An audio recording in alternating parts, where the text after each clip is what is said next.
Alors je vous préviens tout de suite, cet épisode est chargé en paysages surréalistes, alors accrochez-vous bien et pensez à vous abonner car il va y en avoir d'autres comme ça en Sardaigne.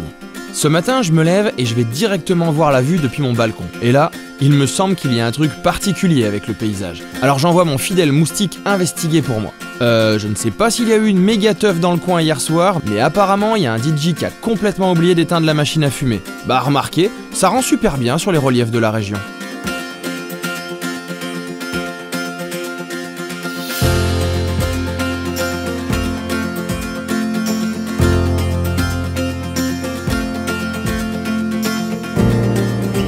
Allez, je suis pas venu ici pour compter les arbres, il est temps d'attaquer la journée de roulage. Hop, un coup de marche arrière avec la Transalp pour la sortir du garage. Ensuite, on fait chauffer la bête avec réglage du starter manuel en mettant mon sac à dos en équilibre sur la poignée des gaz et on va pouvoir partir. Ah non, il nous faut une direction avant. Le programme de la journée est de retourner sur la côte pour aller voir une des plus belles plages d'Europe à ce qu'on m'a dit. Et une pointe de la côte qui est splendide, vous allez voir. Je continue de naviguer avec Maps.me sur mon téléphone dans son support JV. Pour le moment ça me va, mais je vais prochainement faire d'autres essais. Bien, c'était un excellent séjour dans cet hôtel de Miramontizuelo. Et maintenant, on va aller dans la montagne.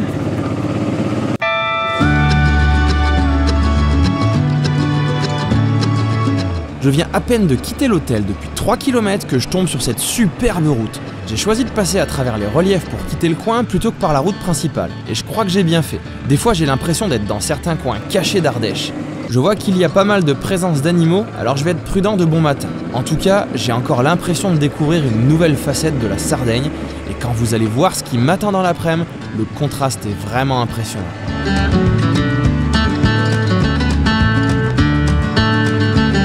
J'atterris juste après sur une portion en plaque de béton et alors là, ça m'envoie un gros flashback d'un road trip moto au Laos avec Sophie.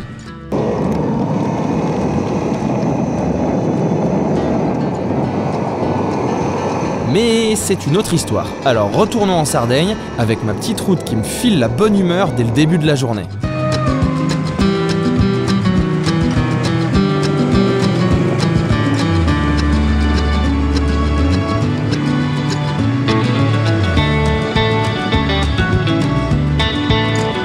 Elle a beau être perdue ma route, les gars lui ont quand même flanqué des ponts assez balèzes.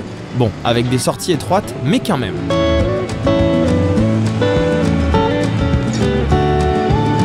Je remonte donc à travers une autre colline et puis, rapidement, ça ne devient plus supportable. Mais c'est trop beau ici, alors faut que je m'arrête pour capturer cette nature.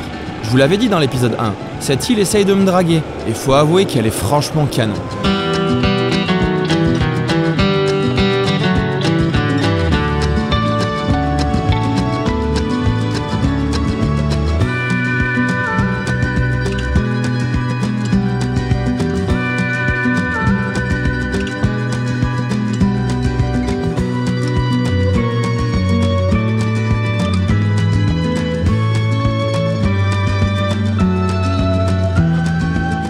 Bonjour, bonjour. C'est l'heure de l'apéro. Mais t'inquiète pas, je vais pas te manger, j'en ai assez mangé hier. Oh putain, alors celle-là non plus, vous me balancez pas, Brigitte, s'il vous plaît. Aïe, aïe, aïe, aïe, aïe.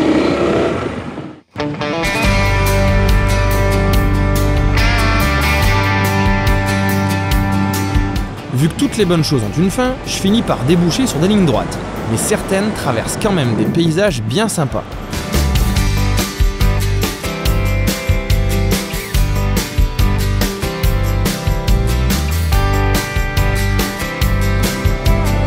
Si vous allez en Sardaigne, il y a un budget auquel il vous faudra penser, c'est le carburant. Les plats sont quand même bien plus chers que chez nous. Je termine de descendre de mes montagnes par une petite route bien sinueuse. On voit déjà le changement de décor, c'est plus aride.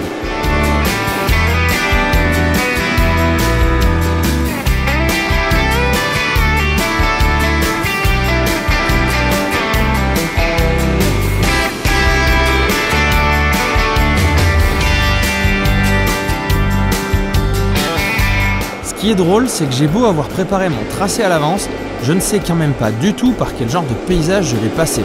Comme ça au moins c'est toujours la surprise. Alors là je dois dire que je découvre encore une nouvelle facette. Il y a des reliefs assez hallucinants là-bas, tout morcelé, on dirait un peu comme j'avais vu dans les Dolomites. J'ai l'impression que je vais aller là-bas sur la carte, je vois pas du tout de montagne. Et juste derrière, il y a la mer. J'espère que je vais traverser ça. Et là, c'est assez sympa les couleurs là. Entre bon, les vignes avec les couleurs d'automne, les oliviers, les palmiers, tout ça. Super. Malheureusement, plus j'avance et plus j'ai l'impression que je vais les longer plutôt que de les traverser. Je vois sur le GPS qu'il y a des passages, mais bon, je ne sais pas si c'est de l'off-road violent ou de la petite route. Alors je reste sur ma trace pour le moment. Et finalement, c'est une petite route qui me fait passer à travers les massifs d'après pour rejoindre la mer. Et qui me fait arriver sur une espèce d'usine désaffectée. Et là je tilte. Je l'avais vu quand j'ai préparé mon voyage. En fait, il s'agit d'une impressionnante mine de charbon, celle de Monte Vecchio. Et c'était même la mine la plus importante de toute l'Italie, avec une grosse activité jusque dans les années 60, qui déclinera jusqu'à sa fermeture définitive en 1991. J'en aurais bien fait la visite et une petite exploration, mais ça a l'air fermé. Alors je continue ma route, qui me réserve encore une belle surprise pour aujourd'hui et surtout beaucoup de fun.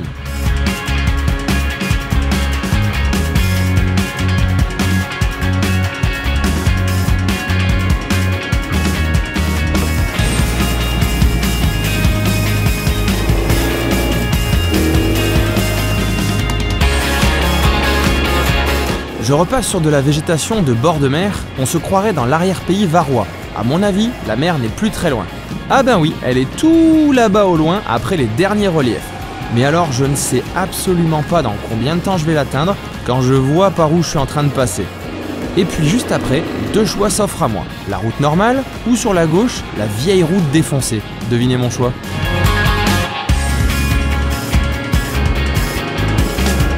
Bah, elle n'a pas l'air si mauvaise cette route, et en plus c'est super beau ici.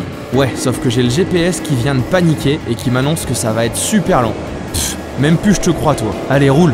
Et bim, ça valait le coup de venir, non? Bon, sauf que finalement, je ne sais même pas si cette route atterrit quelque part.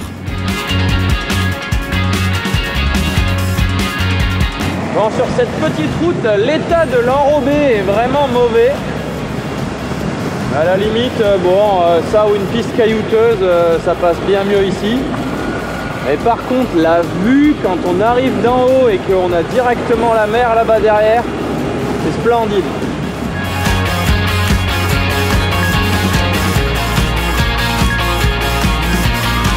Ah, il y a des habitations en bas, je ne vais pas tarder à savoir si je vais pouvoir reprendre ma trace ou pas. En fait, je débouche sur une route normale, donc ça, c'est la bonne nouvelle. Par contre, je vois que des dunes de sable ont franchement envie de l'engloutir.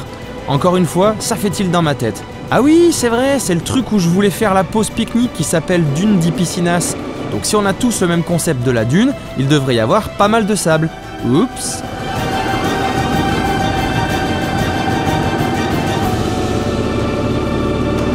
Oh boy.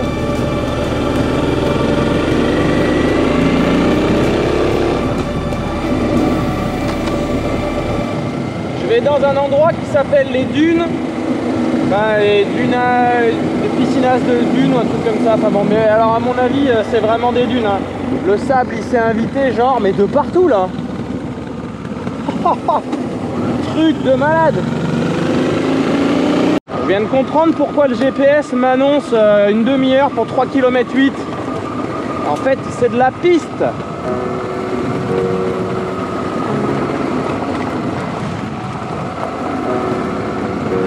J'espère juste que ça finira pas en sable comme hier là, parce que c'était super chaud hier.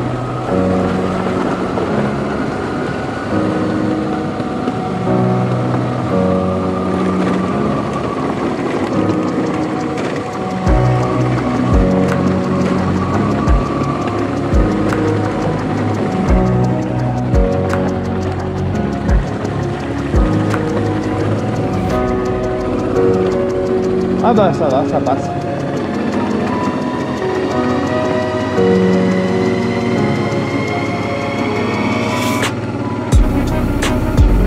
Bon, alors a priori ça va être la galère de l'espace.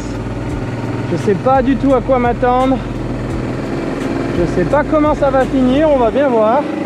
Il y a un énorme 4x4, il y a un mec qui surveillait au drone là, il y a un énorme 4x4 qui est passé, mais bon, les trucs giga hein, avec les cabines et tout là. Apparemment il est passé lui.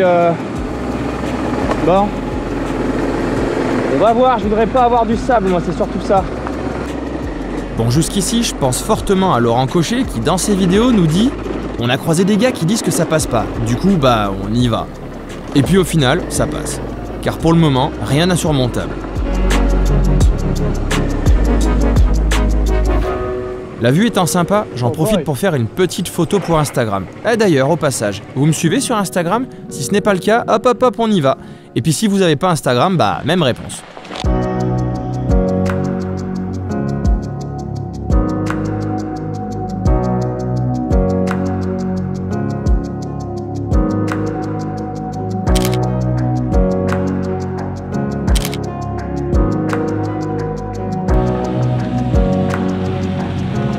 Cool, des copains! Je suis seul depuis 3 jours, alors je vais essayer de gratter l'amitié. Wow, nice place. Hi, yes. How are you? Are you going to the end? Yes, we go to the Costa Verde. Okay. Do you know the track? Is it like difficult or? I don't know. It's not so difficult. It's the same. Same. I think it's the same. Yes. I hope it's not sandy. Because maybe, yes, maybe. You don't have tires for. Your tires is not so big problem. Yeah, not so big. Look, my tires. Yeah. You did all the way from Hungary? No, I come with. My English is not so good. You speak German? No. No German. I forgot my German. We come with big van, Renault Master. Oh, okay. Put in the inside 2 motorbikers done with the ferry. Perfect. Okay, come with you. I'm gonna do some movie with my drone. Yeah, okay. Yeah. Super. So I want to do it here. Aha, okay. If you go, I'll join you after. Yes, okay, we go. We ride. Okay. Oh, I'll come with you and I film after. No, film, no problem. No, I'll be able to do it after. Because it's not a long way, it's only 2.5 kilometers. Yes. So 2 kilometers. So let's try. Okay. Let's go.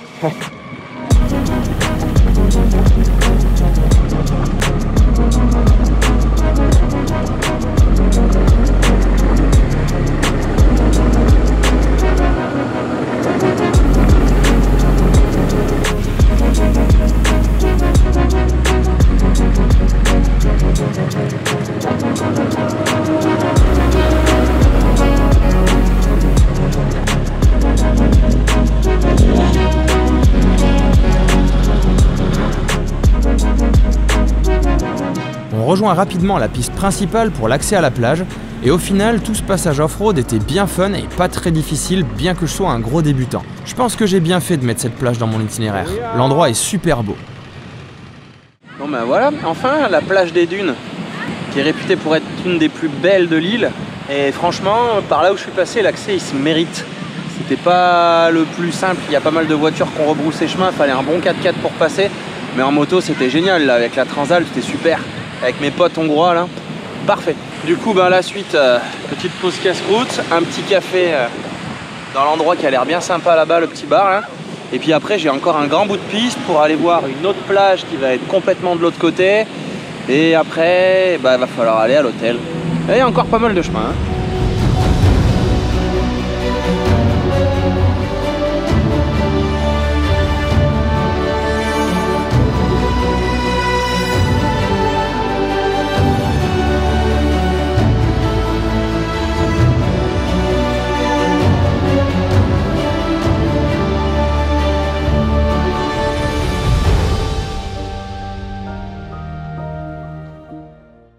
Allez, me voici de retour sur la piste pour quitter cette plage magnifique. Et ça, c'est la partie que j'ai pas fait tout à l'heure. Il y avait une partie qui était la même, c'est en aller-retour. Là, on va découvrir, mais bon, vu qu'il y a beaucoup de véhicules qui viennent, des voitures, tout ça, les camping-cars, je pense que ça va être tranquille. Effectivement, c'est super roulant et en plus, c'est beau.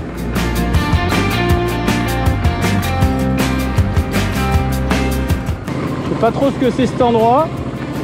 Tout ce que je sais, c'est que c'est bien pété. La Veria Brassée. Eh ben, je te raconte pas le montant des travaux. Alors, le fin mot de l'histoire, c'est que pour aller voir la plage d'une des Piscinas, il faut soit prendre en aller-retour la route que vous voyez maintenant, soit faire la grande boucle que j'ai fait juste avant.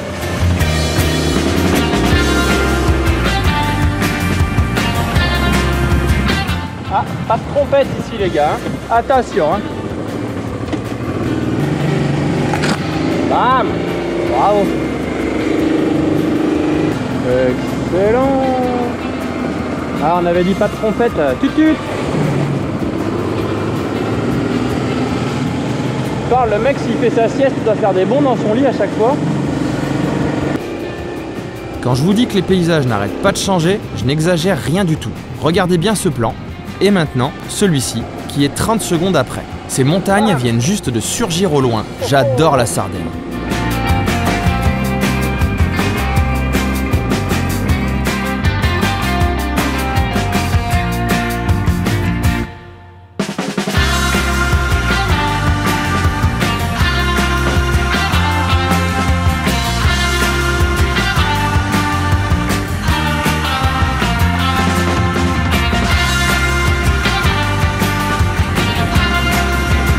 Voici le premier motard dans le même sens que moi depuis que je suis ici.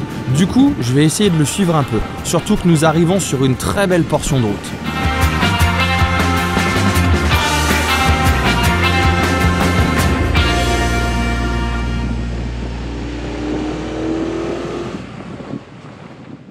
Et puis je vais devoir couper. Madame Sardaigne me ressort encore le grand jeu, m'obligeant à lever la tête.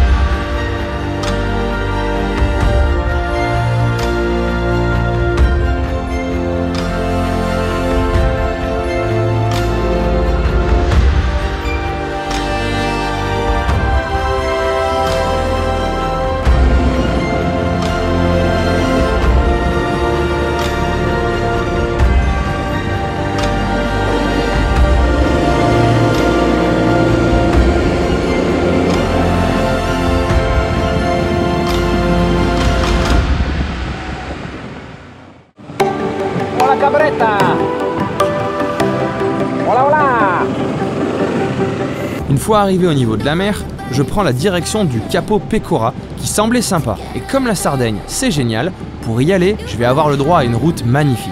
Attention aux yeux, accrochez-vous, respirez un grand coup, c'est parti.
Bon, après ce stop incroyable au Capo Pecora qui vaut vraiment le coup d'œil, et après tout ce qu'on a fait aujourd'hui avec Madame Transalp, du off-road avec des GS, profite de cette vue une dernière fois et on va rejoindre notre hébergement. Et demain, ça va être énorme aussi, il y a des paysages de dingue qui s'annoncent. J'ai bien hâte et j'espère qu'il n'y aura pas trop de vent pour faire du drone. Autant à l'aller c'était chouette, mais alors au retour, j'avais ça dans le dos. En plus là, Le soleil étant derrière, la lumière est parfaite. Ah ouais non, ça vaut vraiment le coup de venir ici hein. Ouais.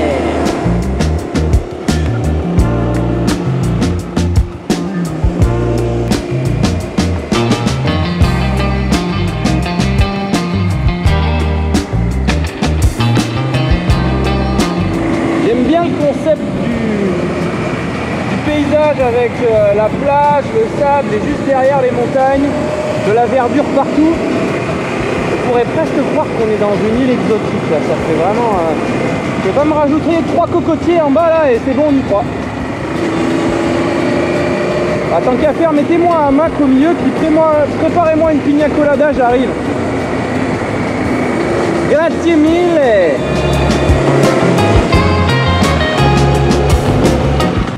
Ici, je sais pas, avec toutes les couleurs, la mer, la montagne, enfin... J'aurais presque l'impression d'être sur la côte ouest en Nouvelle-Zélande, quoi. C'est énorme.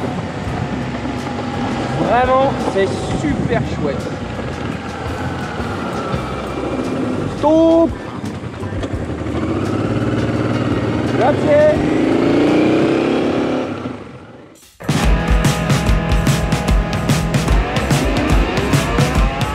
Allez, retour dans un environnement plus réaliste en traversant la ville de Flumini Maggiore, qui est la plus proche du cap où j'étais. En fait, je vais vous mettre quelques secondes d'image pas top, parce que sinon vous allez me faire un malaise oculaire. Je croyais que ça allait être fini pour aujourd'hui, mais non, j'ai une des plus belles routes de ma vie en moto qui arrive.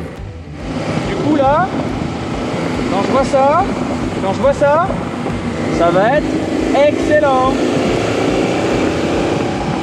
Pour partir de Capo Pecora, j'avais deux options, soit la côte, soit les terres.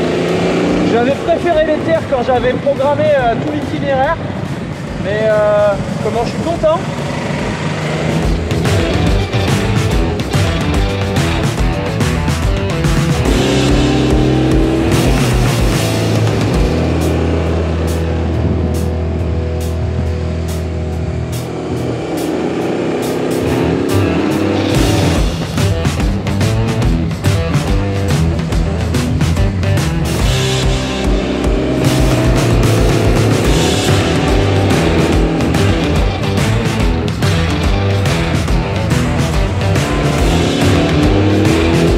Pourtant déjà dit, pas au milieu de la route.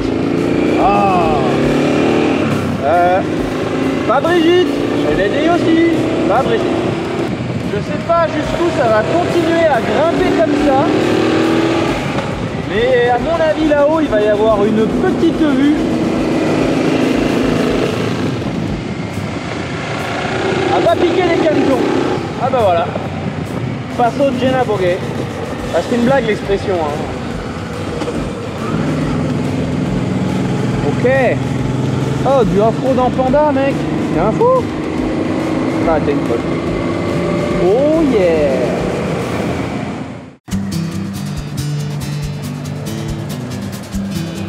Cette SS 126 était complètement dingue. Je vous raconte pas les courses qu'il doit y avoir en plein été. La descente est tout aussi bien. Cette route vaut le coup dans les deux sens, alors sachez-le si vous venez en Sardaigne.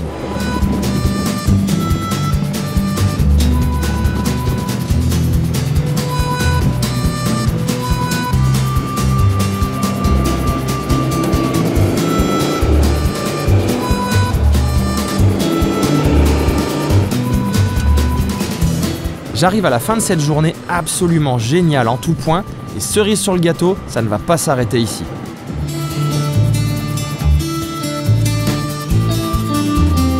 Me voilà à mon hébergement, il Vigneto B&B, et je vais faire la connaissance d'Andrea, un mec en or qui gère tout seul son B&B ainsi que toute la production de son vin de A à Z. J'ai goûté le Vermentino 2021 fraîchement sorti, waouh, je suis difficile en blanc, mais alors là, chapeau. Le Vigneto B&B.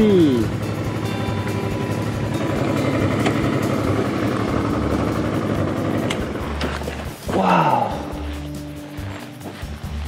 Waouh. Pendant votre prochain passage en Sardaigne, il faut absolument que vous vous arrêtiez ici. C'est donc sur une bonne soirée dans cet environnement agréable que je termine ce jour 3, et heureusement que je suis chargé à bloc, car les 2 prochains jours vont être un véritable calvaire. Pensez à vous abonner pour ne pas les manquer. Je vous raconte tout ça dans le prochain épisode.